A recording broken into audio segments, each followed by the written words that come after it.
Oi, gente! Oi! Bem-vindos a mais um episódio do Psicocast. Eu sou a Maria Eduarda e junto com a Ana, hoje a gente trouxe aqui a nossa convidada Gabriela Máfia para conversar um pouquinho sobre o tema LGBTQIA+fobia. A Gabi, ela é psicóloga clínica, especialista em Gestalt terapia e suicidologia, docente da pós-graduação em Gestalt terapia e da formação em psicoterapia do luto e sócia da Ressignificação Psicologia, que é um projeto dela. Depois vou abrir espaço para ela comentar um pouquinho sobre isso também. Seja bem-vinda. Obrigada. A gente fica muito feliz de ter aceitado o nosso convite de participar. Eu acho que vai ser uma conversa muito rica. E, enfim. Então, Gabriela, a gente gostaria de começar o nosso papo perguntando sobre como que o sentimento de vergonha ou de se sentir inadequado a um padrão, né, influencia na saúde mental da comunidade LGBT. Porque para fazer esse trabalho, né, a gente tem feito muitas leituras, muitas coisas. E aí a gente queria entender um pouquinho também das consequências disso, né? Porque diante de várias leituras que a gente fez, tiveram muitos apontamentos de situações como o uso de substâncias psicoativas, aumento das tentativas de suicídio, não como os únicos caminhos, mas como caminhos muito habituais, né? Infelizmente. E a gente queria entender como que essa realidade dessa comunidade se dá dentro da tua demanda profissional, dentro da clínica, enfim. A gente queria que tu comentasse um pouquinho sobre isso. Ótimo. Primeiro, né, quero agradecer o convite de vocês, é muito bom estar aqui, né, e principalmente falar desse tema que para mim é um tema muito importante, né, meu foco de trabalho, né, na psicologia clínica e também nas aulas que eu dou. Esses dois cursos que vocês falaram o foco das aulas são realmente a questão da comunidade LGBT, né, então, falando um pouquinho dessa questão, né, da vergonha, da inadequação, se a gente for pensar, enquanto ser humano, a gente sempre busca estar pertencente a um espaço, né? Então, assim, querendo ou não, a nossa busca social e tudo mais é pertencer. Quando a gente sente que a gente não tá pertencendo à sociedade, quando a gente não tá pertencendo à nossa família, isso gera uma crise existencial muito forte, né? Então, a gente fala que um dos grandes motivos das tentativas de suicídio é a falta de pertencimento, né? Então, assim, se a gente já tá olhando para isso, para uma falta de pertencimento, quando a gente encontra seres humanos que não se enquadram na cis-heteronormatividade, aí já tem um problema muito grande, né? Por que que a gente fala isso? Se a gente for olhar para a cis-heteronormatividade enquanto um padrão, qualquer coisa que foge disso, falta o pertencimento, né? Então, o que o ser humano vai fazer? Tentar pertencer a algum espaço, né? Quando tu falas do uso de substâncias, ali tem um pertencimento de grupo, né? E tem uma fuga da realidade. Sim. Né? Então, é como se fosse uma válvula de escape ali, né? Exatamente. Né? E claro, até uma questão de sobrevivência, né? Muitas pessoas da comunidade LGBT, por exemplo, acabam não pertencendo mais ao grupo familiar, são expulsos de casa. Como que eles vão fazer para sobreviver? Né? Então a gente fala até que o uso de substâncias muitas das vezes é uma forma de tentativa de sobrevivência, porque viver são 24 horas fica impossível. Sim. Né? Então assim, o uso de substâncias também vai nessa linha de tentativa de sobrevivência, porque tá difícil viver naquela realidade. Sim, até por causa que isso causa um sofrimento psíquico muito grande, né? Essa questão de ser excluído pela própria família, os amigos. São pessoas que tu tem como base de apoio. Assim, e aí quando tu vê que tu não tem, fica aquela coisa assim, meu Deus, mas pra onde que eu vou correr, né? E aí acaba buscando esse pertencimento em um grupo onde usa substâncias e você que acaba sendo... tá incluído ali, essas pessoas meio que te acolhem, claro, de uma forma negativa, porque é pra um lado negativo, mas estão te acolhendo. Sim. Né? Então... Sim. Que a gente leu até que é um caminho, as tentativas de suicídio vêm aumentado muito, e obviamente não é um caminho que seria o ideal, né, longe disso, mas que é muito triste, né, ver que tá aumentando cada vez mais, enfim. Se a gente for pensar, né, tem um dado do dossiê de violência LGBT que fala que a estimativa em 2022 foi de 273 mortes da comunidade LGBT, sendo que desse número, 40 foram estimativas de tentativa de suicídio, e o resto assassinato. Caramba. Então é um número muito grande, né? E claro que eles ainda colocam que isso é uma subnotificação, porque tem muitas mortes que não são notificadas, claro. né? Então, assim, se dentro desse número 40 são de suicídio, né? A estimativa que eles colocam que a cada 20 horas alguém da comunidade LGBT ou é morto ou comete suicídio, né? Então, assim, é um número muito alto, né? E se a gente for olhar também para a comunidade trans, por exemplo, a gente chama a comunidade trans de pessoas suicidadas. O que a gente quer dizer com isso? O número de suicídio na comunidade trans é muito maior, tá? Mas essa tentativa tem muito a ver com o contexto social. Então, se a gente for pensar, socialmente a gente tem, né, uma responsabilidade muito grande em cima dessa comunidade trans. Por quê? Porque se as pessoas LGB não são aceitas, a comunidade trans pior ainda. Sim. Né? E uma coisa eu falo, que dentro da própria comunidade existe um preconceito muito grande contra a comunidade trans. É como se fosse uma possível hierarquia, assim, né? Exato.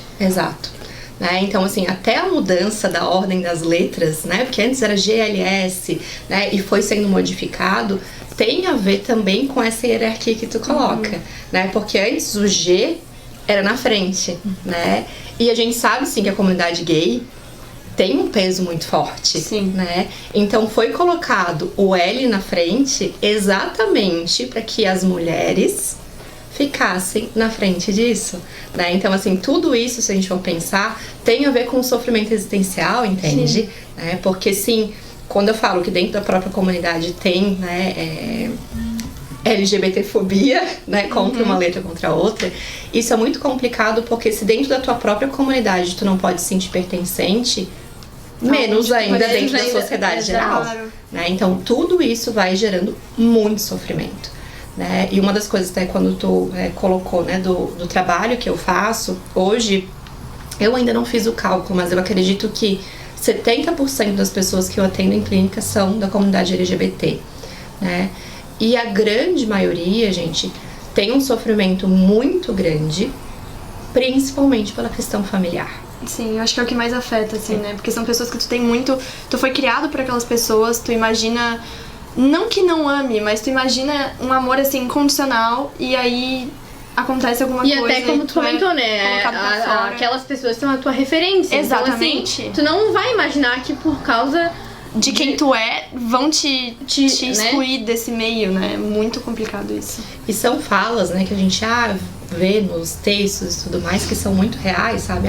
Eu prefiro ter um filho ladrão a ter um filho gay. Sabe esse tipo de fala, assim, que são falas pesadas? Sim, muito. São reais, né? Então, assim, dentro do estudo, 42% da violência que a comunidade LGBT sofre é intrafamiliar, né? Então, assim, claro, socialmente tem, né, um preconceito, um sofrimento muito grande, mas o maior número é dentro da própria família, né? Então, assim, se a gente já começa pensando que quando a gente vai crescendo, o nosso primeiro local de pertencimento é a nossa família, né? Se a gente já percebe que ali dentro a gente não pertence, onde eu vou ficar? Né? Qual o espaço que eu vou ter?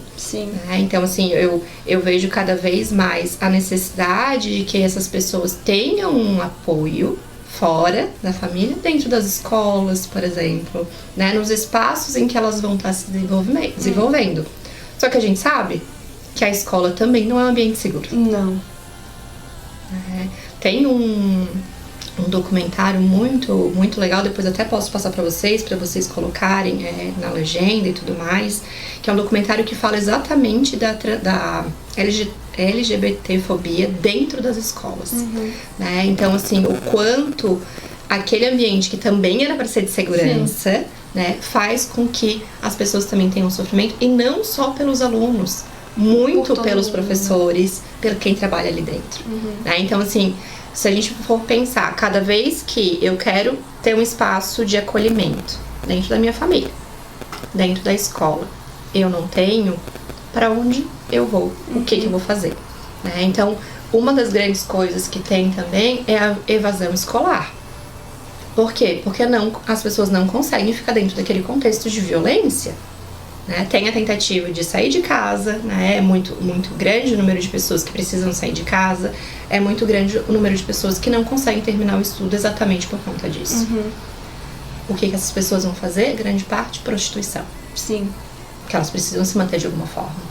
Né? Então, se a gente for pensar, é uma sequência de fatores sociais, né? E daí quando tu vê, o número grande de prostituição é a forma que a pessoa tem de se manter viva. Claro. E nisso junta o uso de substância, Sim. porque pra se manter nas ruas, tu precisa de uso de alguma coisa. Né? Precisa no sentido de conseguir, né, lidar com aquela realidade. Sim. Uma coisa até que tu tava falando sobre o preconceito da própria comunidade LGBT em cima dos trans, também eu vejo muito assim na internet a galera falando sobre o preconceito da comunidade LGBT em cima dos bissexuais. Isso também existe, né? Eu queria que tu falasse um pouquinho sobre isso, porque eu sei que existe, mas eu nunca entendi em que sentido, sabe? Ótimo. É exatamente isso, assim, né? O que é interessante, porque a tentativa eu sempre falo, né, da comunidade LGBT, é que não existam caixinhas. Só que a gente acaba vai caindo cada um na sua caixinha, que também é um padrão. Sim. Né? Então, Sim. assim, a gente tenta sair do padrão da heteronormatividade, né? E a gente vai pra outro Entra padrão. no próprio padrão, assim, né? Exato. Sim. E daí cada um vai fazendo com que tenha preconceito com o outro, entende? Com a outra letrinha, no caso, né? Eu sempre brinco, assim, né? Quando nas aulas, eu vou explicando cada letra e tudo mais, a tentativa que todo mundo, pra que tanta letra? Pra que cada vez tá aumentando mais o número de letra? A tentativa desse aumento de letra é pra que tenha inclusão. Sim. Né? Então, pra que essas pessoas apareçam. Né? Exatamente, porque quando a gente fica no LGBT, tem outras letrinhas ali que não são incluídas, outras pessoas. Até nas leituras que a gente fez, os artigos e textos mais antigos era diferente. Os era textos LGBT, os mais novos já tem o QIA+. E tinha até QIAP+, também, isso, né? Então isso aí a gente vê também nas leituras. Vão né? sendo incluídos, né? Que é a tentativa de inclusão, né? Mas eu sempre penso que o objetivo é que num futuro, eu acho que eu não vou estar viva pra ver isso, né? É que a gente não tem letra nenhuma. Sejam seres humanos, ponto. Sim, né? não tem que encaixar em algum lugar, seja encaixado naturalmente. Exatamente. Né? E voltando então pra questão da população bi, o que acontece? Para muitas pessoas, o bi são pessoas que estão em cima do muro. Ou gostam de homens, ou gostam de mulheres, e ficam nessa questão, né, em cima do muro. A comunidade, por exemplo, lésbica, enquanto uma mulher cis, bissexual, tá? A comunidade lésbica, não, tu não pode gostar de homem. Entende? Tem esse preconceito. Tem um preconceito muito grande. E te falo, assim, né, com tudo que já vem trabalhado, causa também muito sofrimento, Sim, entende? com certeza, porque é um lugar que tu busca um pertencimento e tu não é pertencente dali também. Exatamente. E a mesma coisa, o contrário, não. Tu gosta de mulher, tu não pode gostar de homem, tu gosta de homem, tu não pode gostar de mulher. Ou, daí eu tô falando, né, enquanto uma mulher cis, bissexual. Tu gosta de homem e de mulher, cai pro fetiche. Né? Então, assim, muitos homens, que legal, ela é bi. Porque daí sim eu posso realizar os meus desejos sexuais com aquela mulher. Né? E não entendendo com respeito àquele desejo dela. Né? Então, assim, é muito comum. E isso é a grande questão, né? O quanto... eu me assumi de tal forma. Né? Tá, se eu me assumir assim, eu tô dentro de uma caixinha, os outros vão me olhar de uma outra forma, que também vão exercer preconceito em cima de mim. Né? Então, assim, quando tu diz, o bi sofre preconceito, sofre, como a lésbica sofre, como quem é uma pessoa trans que é lésbica, sofre também. Acaba sendo uma coisa cíclica, né? Sim. Nunca para, assim, nunca tipo, não, agora eu estou encaixado 100% pertencido a isso aqui. Não, sempre fica uma coisa cíclica que sempre vai ter alguém julgando, enfim. E tem outro ponto que eu acho que é bem importante a gente pensar, né? Que, por exemplo, na vida do LGBT, ele vai praticamente passar a vida inteira saindo do armário. Né? Então, Primeiro tem a primeira saída do armário, que é a mais importante, que é a que normalmente gera mais sofrimento, né? Mas, por exemplo, eu tô no ambiente de trabalho. Muitas das vezes eu vou ter que sair do armário de novo e o medo de sofrer um preconceito é muito grande. É constante isso, Exatamente. Né? Então não tem que, sair do armário uma vez e pronto, enfrentei o mundo. Não. A cada lugar que eu vou ter que falar sobre a minha vida, falar sobre a minha sexualidade, falar sobre o meu gênero, eu tô saindo do armário. Sim. Né? E o medo de sofrer um preconceito é muito grande. Sim. Né? Então, assim, não é aquela coisa, tranquila, agora eu tô numa entrevista de emprego, posso ficar tranquila. Não. Tá, porque você vai ter que contar pra aquela pessoa também o que você é, e aí... E quando fala, né, vou ter que contar. Tá, será que tem que contar? Será que precisa? Porque vocês não se apresentam, né? Eu sou uma pessoa hétero. Sim. Eu sou uma mulher cis hétero. Sim. Não tem essa apresentação. Né? Mas a gente sabe que muitas das empresas, principalmente a população trans, né, quando sabe, né, acaba, ou até por a questão de documentação, que ainda não fez, né, a transição das documentações, tem muito preconceito ali. Sim. Né? Então, assim, é um constante sair do armário, né? E isso são constantes lutos que a pessoa passa, né? Porque acaba tendo sempre um sofrimento envolvido. É muito difícil a pessoa que fala, não, passo minha vida sempre tranquila. Né? Muito disso a gente precisa trabalhar em terapia, exatamente para a pessoa estar bem consigo mesma, para conseguir enfrentar esse mundo, né? Que não é nada fácil. Sim, com certeza. E essa é a questão do sair do armário, foi até legal de trazer, porque eu li isso num trecho de um livro, que realmente essas saídas constantes de, tipo, ter que sempre sair do armário causa muito sofrimento. Achei legal de trazer isso, porque eu li, e aí eu até tinha esquecido de perguntar e achei bem legal tu trazer. E se tu quiseres complementar com a segunda... A nossa segunda pergunta é assim... Como que uma rede de apoio bem estruturada pode influenciar positivamente a qualidade de vida das pessoas dessa comunidade, né? Porque a gente sabe que muitas dessas pessoas, eu não vou dizer maioria porque eu não tenho como saber, mas muitas dessas pessoas não têm uma rede de apoio. E aí, igual a gente falou ali sobre a primeira pergunta, acabam indo para substâncias, para prostituição, enfim, formas de sobrevivência. Mas como uma rede de apoio pode realmente influenciar positivamente, assim? E uma outra coisa que a gente viu bastante é que principalmente jovens, a comunidade no geral, mas principalmente jovens, tem muita resistência em procurar serviços de ajuda em saúde mental, justamente por causa dos estigmas que tem. De então, traumas assim, anteriores, exatamente. talvez de ter tentado procurar e, tipo, ninguém me entendeu. Sofrer preconceito dentro do próprio serviço. Como, por exemplo, vai num psicólogo, o próprio psicólogo Exato. vai lá e aí a gente queria entender isso, como que é dentro da clínica, com o teu trabalho, enfim. E como que quando a pessoa chega lá, assim, pra, né, ali ter a conversa contigo, tem um receio, assim, da pessoa? Tu sente que às vezes a pessoa não fala tudo porque fica com medo, com receio que tu acha alguma coisa, que tu suponha. É um julgamento, assim, né, em cima, algo né? Que é uma coisa até muito triste isso, porque o nosso trabalho como futuras psicólogas, né, e psicóloga, é entender, não justamente julgar. esse acolhimento, né, ali é um então. espaço pra pessoa mostrar e falar tudo que ela sente vontade de falar sem esse medo, sabe? Aí a gente queria que tu também comentasse um pouquinho sobre. Quando tu falas de rede de apoio, que daí é um ponto que é onde eu tento trabalhar mais, assim, que é a gente precisa ter essa discussão dentro das áreas que vão acolher. Quando eu penso, né, quando a Duda, né, fez esse convite para estar aqui com vocês conversando, é essencial que dentro da psicologia a gente discuta sobre isso. Sim. Porque apesar de atendimento clínico é atendimento clínico para todo mundo, não, são atendimentos diferentes.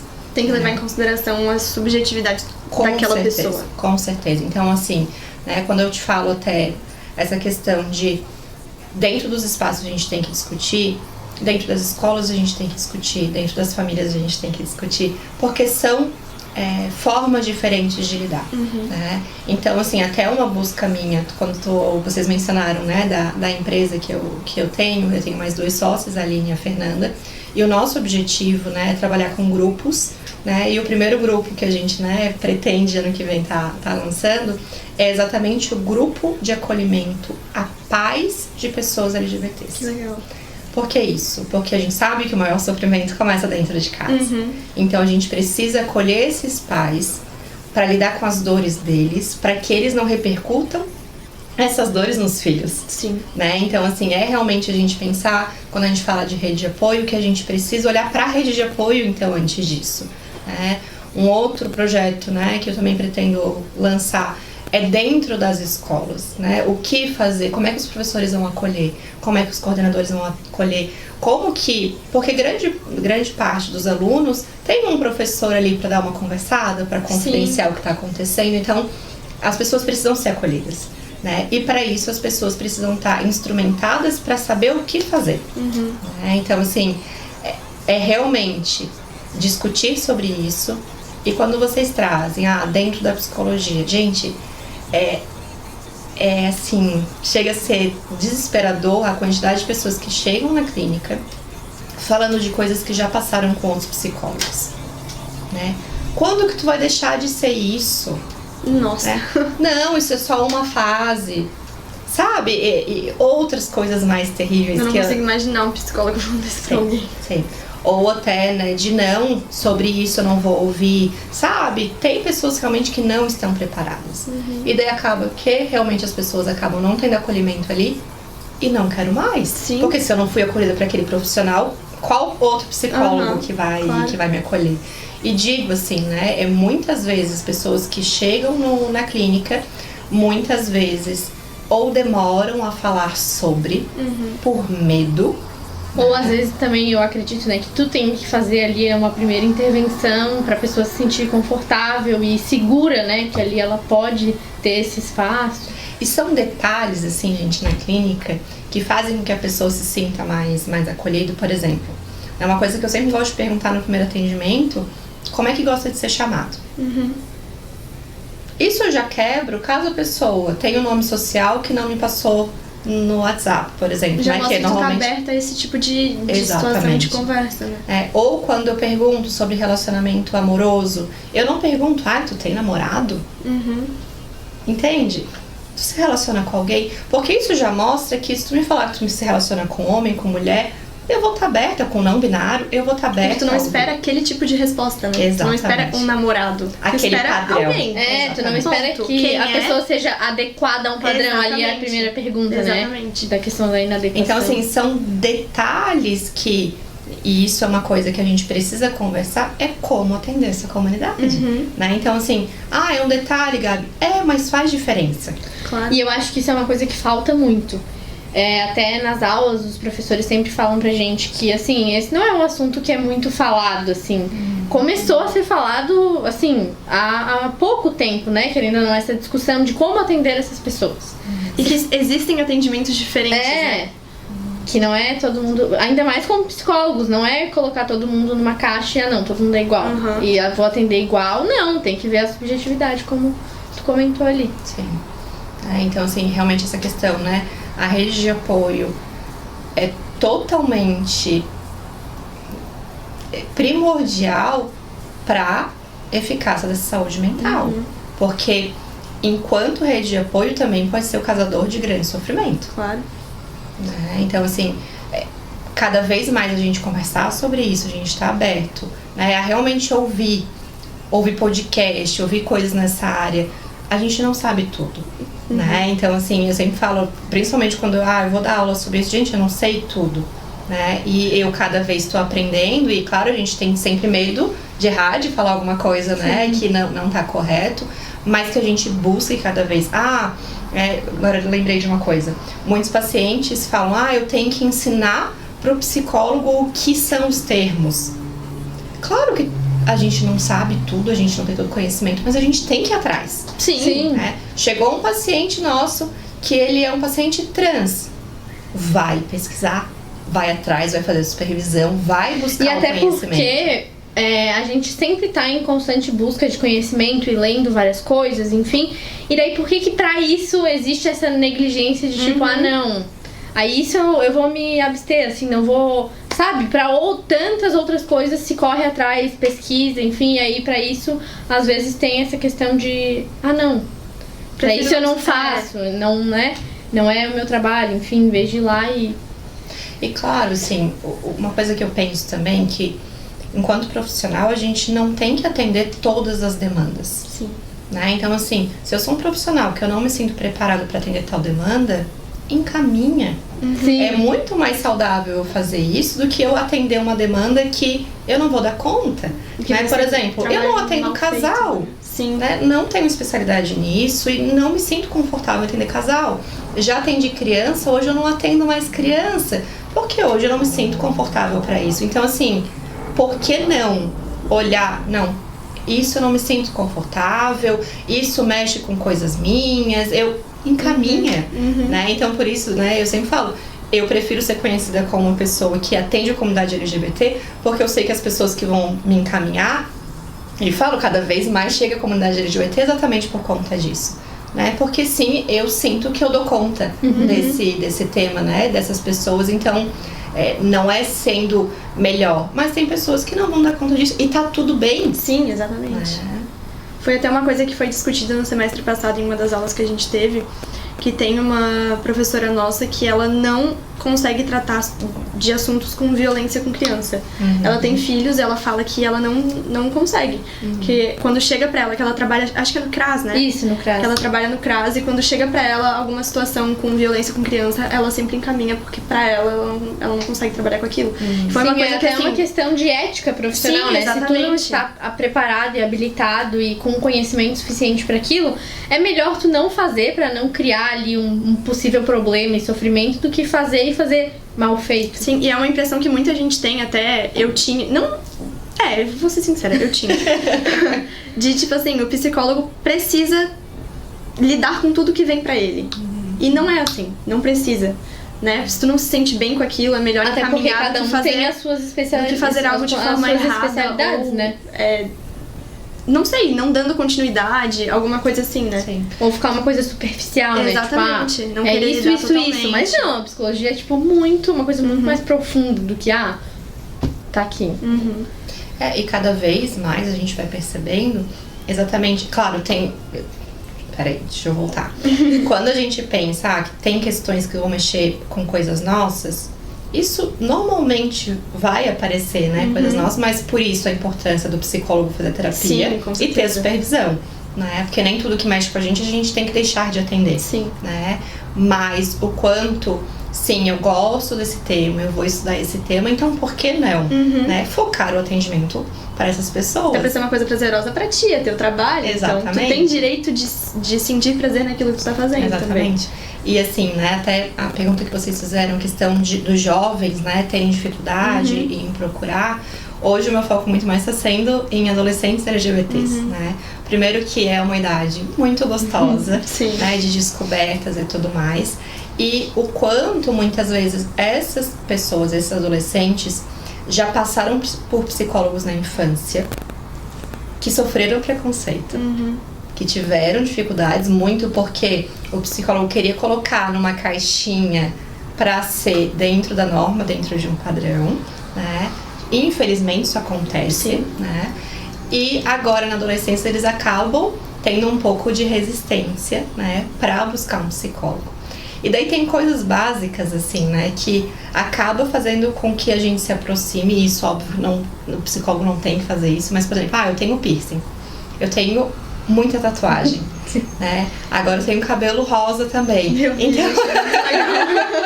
Então é o tipo de coisa, né? Eu já tenho meus 35 anos, mas é o tipo de coisa que aproxima dos adolescentes. E não é algo que os adolescentes esperam ver. Quando pensa em psicólogo, exatamente. Pensa, às vezes, em uma pessoa mais velha, toda arrumadinha, toda... Aí até falar com uma pessoa que tem uma proximidade, tem uma identificação. Exato, e até eu vejo, né, te acompanho no Instagram e vejo que tu até postou um texto um dia, com os meus piercings, as minhas tatuagens, mas não menos psicóloga, enfim. E isso é muito legal, principalmente pros jovens, né? Sim. Essa identificação. Exatamente. E claro, o que eu acredito, né? A gente sim tem que valorizar nosso serviço, né?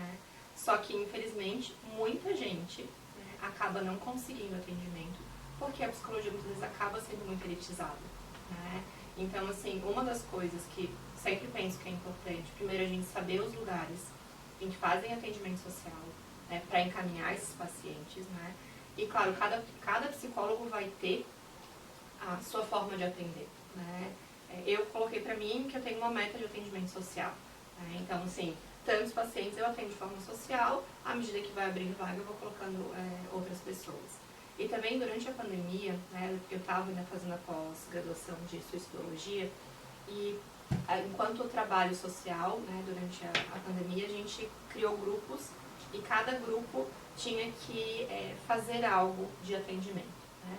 E o grupo que eu participei, a gente fazia atendimento gratuito para a população LGBT. Né? Então, assim, são pacientes que estão comigo até hoje. Né? E normalmente quem procurou esses atendimentos são pessoas trans, porque a gente sabe que a questão social, de questão financeira mesmo, são população, né? Não posso dar dados científicos disso, né? Mas normalmente é a população que tem mais dificuldade financeira. Sim. Né? Então, assim, é o tipo de coisa que a gente não pode elitizar a psicologia, né? E entender que muitos jovens, além da dificuldade de preconceito, de falta de acolhimento, também tem a questão financeira aí. Claro. Né? Então, assim, aqui em Floripa a gente tem vários lugares com atendimento social, né? Que é importante que a população saiba. Né, que a gente coloque isso, eu vou fazer terapia, mas é muito caro. Ok, mas tem lugares que são disponíveis, né, para atender a preço social de forma gratuita. Né? A psicologia precisa, né, nossa profissão, a gente precisa, né, da parte financeira, mas também entender que a gente tem uma função social. Claro. Né? Então, assim, claro, é meu ganha-pão, me sustento com isso, mas eu também preciso fazer algo, né? Eu vejo dessa forma, para que a população em si seja acolhida. Né? Então, é um sonho meu, né? Se um dia vocês também pensarem nisso, um sonho meu é ter uma casa de acolhimento LGBT, né? Se vocês um dia quiserem, a gente conversa no futuro. Eu sei que não é algo para agora, né? Mas é também a gente entender qual contexto social a gente vai se incluir, né? E falo assim, psicologia é muito uma questão de identificação, de amor, né? E principalmente quando a gente olha o sofrimento das pessoas, e até esse era um outro ponto que eu ia falar, dessas pessoas que chegam, principalmente jovens, a grande maioria deles já tentaram suicídio em algum momento da vida. Né? Então, assim, quando a gente fala, tantas pessoas morreram por suicídio, a quantidade de pessoas que tentaram suicídio é muito grande. Né? Pessoas LGBTs na infância muitas vezes tentam porque percebem que eu não sou igual ao meu amiguinho, né? Eu não gosto de brincar das coisas que ele gosta, eu não gosto de fazer, já sofrem bullying na escola por ser diferente, né? Então, assim, cada vez mais o sofrimento é presente, tanto na infância quanto na adolescência, e se a gente não fizer nada, né, socialmente mesmo, de ajudar essas escolas, esses pais, cada vez mais esse número vai aumentar. Claro. Sim. E essa tua especialidade em suicidologia, eu acredito que também contribui muito, né? Muito, porque assim, ok, se a pessoa for em outro psicólogo, ele vai conseguir ajudar, né? Mas não com a profundidade que talvez tu tenhas por conta da tua especialidade, né? Então, é uma coisa a mais também, além de tu atender focado nesse público, né? Sim, sim. Porque querendo ou não, os dois caminham juntos, sabe? Sim, sim. Né? A questão, como a gente falou na primeira pergunta ali, a questão do sofrimento é tão grande que, infelizmente, o pensamento de tirar a própria vida acaba sendo um dos primeiros caminhos. Sim. Né? E a gente, enquanto psicólogo, nosso trabalho é mostrar que existem outros caminhos. Claro. Não quer dizer que não vai ter sofrimento, né? Mas também pensar, né, o quanto, sim, existe outras saídas, né, outros contextos que pode ser acolhido e tudo mais, para a pessoa ter uma vida mais leve, mais tranquila. Sim, e trabalhar essa vergonha também, né? Que a pessoa não precisa ter vergonha de quem ela é, enfim. Sim, exatamente. Eu penso que o primeiro passo aí da psicoterapia normalmente é a sua aceitação, para depois a aceitação externa. Meninas, né, novamente eu agradeço, né, o convite. Vocês sabem, né, perceberam que eu gosto de falar bastante Sim, sobre mas é isso. até se tiver algo exatamente para isso. complementar, pode ficar à vontade, né? Acredito que o teu conhecimento aí vai enriquecer muito pra gente e pra quem tá assistindo também. Então, se tiveres algo que queiras complementar ou falar ali do teu projeto, do Ressignificação. Bom, né, a Ressignificação é uma empresa criada, né, com mais 2 sócios, como eu mencionei antes. E o nosso objetivo é realmente trabalhar em grupos, né? Porque, só falando um pouquinho da nossa história, tanto eu quanto a Fernanda quanto a Aline, a gente trabalhou no hospital psiquiátrico, né, por bastante tempo, e lá o foco dos atendimentos psicológicos era em grupo. Né? Então a gente percebeu o quanto, né, o trabalho em grupo ele é muito efetivo. Né? Ele é muito importante pela identificação e tudo mais, pelo acolhimento. Não que o atendimento individual não seja, né, mas cada um tem a sua peculiaridade. Né? Então nosso objetivo com a nossa empresa é exatamente criar grupos de acolhimento. Agora a gente está parado em relação a isso, né? Uma das sócias acabou de ganhar bebê, né? Mas é realmente a gente criar grupos tanto, né, para a comunidade LGBT, quanto, né, para as pessoas que pensam em suicídio também. Então, assim, a gente tem vários focos aí que acredito que no início do ano que vem a gente vai estar, né, colocando já em prática. Muito legal. Muito legal mesmo. Até a gente vai deixar os Instagrams, né, da Gabi ali para vocês seguirem e acompanharem, que tenho certeza que vai enriquecer muito a bagagem de conteúdo de vocês que estão assistindo, a nossa também.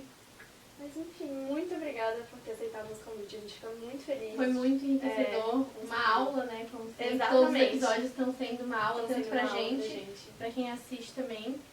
E é isso. Espero que vocês continuem acompanhando os episódios e até